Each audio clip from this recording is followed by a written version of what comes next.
এটা Tripura state government এবং প্রশাসনের ফেলিয়ার যে আজকে 3 জন সিটিং এমপি, একজন মিনিস্টার, একজন এক্স এমপি একটা পার্টির ডেলিগেশনকে যারা নিজেদের অফিস ভাঙা হয়েছে বলে ভিজিট করতে এসছে, একটা 5-6 জনের ডেলিগেশন তাদের পার্টি অফিস ভাঙা হয়েছে বলে আপনাদের পশ্চিমবঙ্গে তো আপনারা 365 দিন ডেলিগেশন পাঠাচ্ছেন।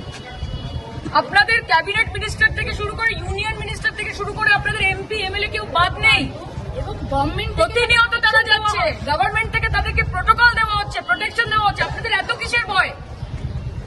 আমরা এখানে কি আজ ইলেকশনের জন্য এসেছি না কিসের জন্য এসেছি যে এখানে একটা 6 জনের একটা ডেলিগেশনকে আপনারা পার্টি অফিস অব্দি যেতে দিতে পারছেন না, যে আপনারা ফোন করে করে সব ড্রাইভারদেরকে হুমকি দিচ্ছেন? এত ভয়? এটা থেকেই বোঝা যায় যে মমতা বন্দ্যোপাধ্যায় কত বড় লিডার, তার প্রভাব এবং প্রতাপ কতটা, এবং গণতন্ত্র পশ্চিমবঙ্গে কতটা। যে আপনারা এখানকার ত্রিপুরার লোক থেকে শুরু করে যারা চাকরির জন্য, যারা পড়াশোনার জন্য, যারা চিকিৎসার জন্য পশ্চিমবঙ্গে যাচ্ছে তাদেরকে আমরা বুকে টেনে নিই, তাদের জন্য সবকিছু ফেলিসিটেট করা হয়।